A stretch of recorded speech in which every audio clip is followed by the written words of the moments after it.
In case you were living under a rock, Neptune has entered into the sign of Aries today, and people are freaking out, maybe rightfully so, because, whenever an outer planet switches signs, it's kind of a big deal. But Neptune is the planet that governs over dreams, deception, illusion, mysticism, spirituality, artistry as well. You see a lot of photographers, hairdressers, those sorts of people who have a strong Neptunian emphasis in their charts. It's essentially us wanting to merge with something beyond just ourselves, right? Wanting to merge with a higher power, or wanting to merge with the universe and become one with something. It's this sort of desire. And now people have been noting how in modern astrology, Neptune is the ruler of Pisces. So I've heard some people say that it's actually good that Neptune's been in Pisces. I personally wouldn't apply the dignity, debility, domicile, rulership scheme necessarily to the outer planets as harshly, because it's when you think of dignities and debilities, it's a very specific concept that's rooted in the Hellenistic tradition. So I would really only consider dignities and debilities in relation to the 7 traditional planets and not the outer planets. So I think it's kind of a bit of a moot point that Neptune's moving out of Pisces and into Aries, and it was better in Pisces, and now it's worse off in Aries. I don't necessarily wholeheartedly agree with that. I do think that Neptune being in Pisces has been good for mysticism and spirituality, but people have been very clouded, I think, in their judgments on things. And I think that now with Neptune moving into Aries, there is going to be a little bit more clarity on things, but I've also been already noticing this trend. Aries is a very impulsive sign, right? So I've been noticing this trend where information will come out and people will trust that information, and then almost immediately after that information comes out, new information comes out to discredit all of the information that people were recently agreeing with, and then people will flip really quick, right? And I think you're going to see a lot of that, this sort of idealizing something and thinking one way, thinking being sort of propagandized into thinking one way, and then it comes crashing down really rapidly. You're gonna see that happen a lot, super quick succession of stuff comes out, and then it gets exposed as being false. And so you're gonna see a ton of that with Neptune and Aries, I think. And that emphasis on information is not just coming from Neptune and Aries, it's also coming from the outer planets that are in the air signs. So we have Pluto up here in Aquarius, and then we have Uranus right down here. It's still in Taurus, but it's going to be moving into Gemini.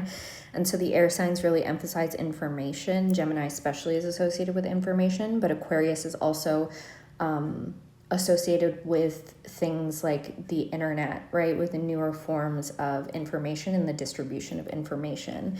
And I think as well, we're going to be seeing an interplay between these outer planets, because they're all kind of forming a mini grand trine to one another. And this is going to be an aspect that's active in the sky for an extended period, essentially all year, right? We've got a trine here between Uranus in those last degrees of Taurus and Pluto in Aquarius. It might kind of be hitting Mars, but that'll tighten up a bit when Uranus moves into Gemini. And then we also have Neptune in Aries and Saturn as well, kind of situated at the apex here, sextiling both Pluto and Uranus. So information is going to be a big theme. Information distributed online is going to be a big theme, as well as potentially the attempt to control information, to control the distribution of information through censorship. And I think we're going to see some new forms of censorship. I think my prediction is that they're going to try and use AI. If they aren't already using AI, they're going to use AI to kind of try and manufacture consent for things via the internet, if you know what I mean. Thinking specifically about dead internet theory, that's a very literal Pluto and Aquarius theme. But anyways, going back to Neptune and Aries, specifically focusing on Neptune and Aries. You know, people have been talking a lot about like the potential for like civil war and all this stuff to happen.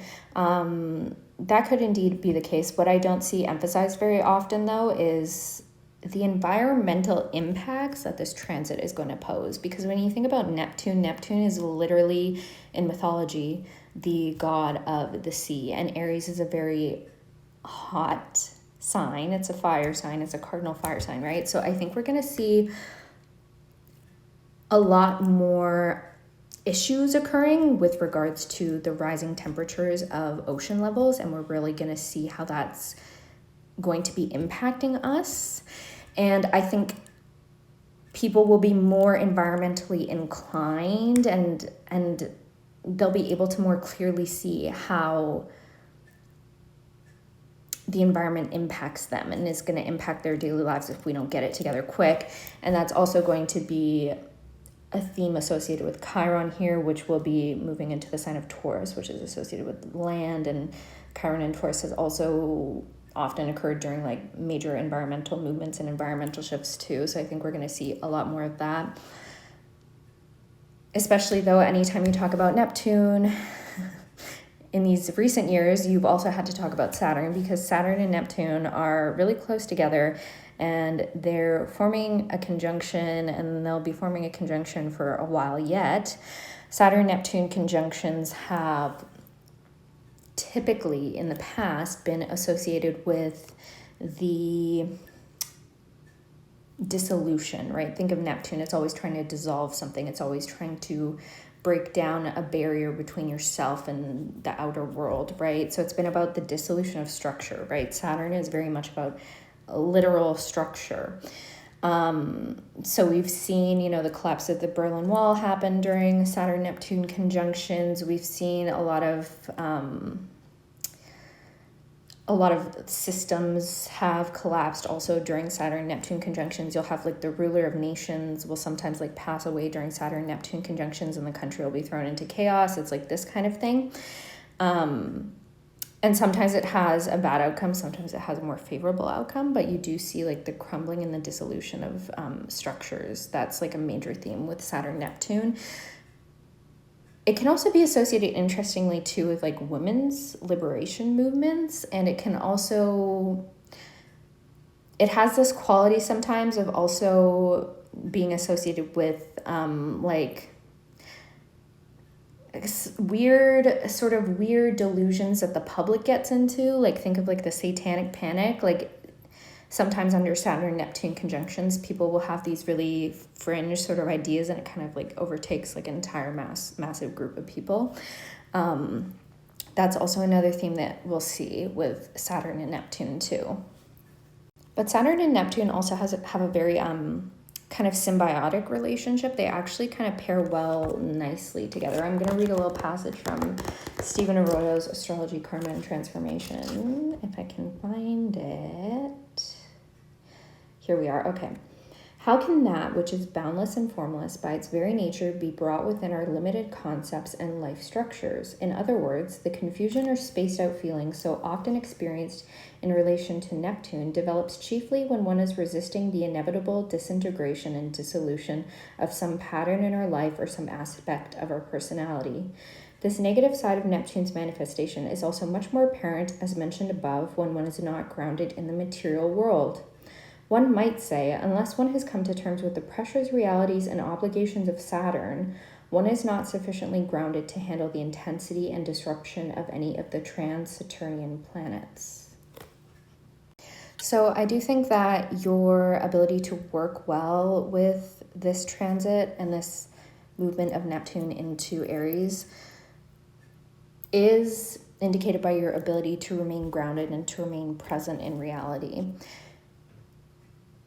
And I will add a final note of saying that I think a lot of the power structures that we see in our society that have wreaked havoc on our world are very much not grounded and therefore will not last.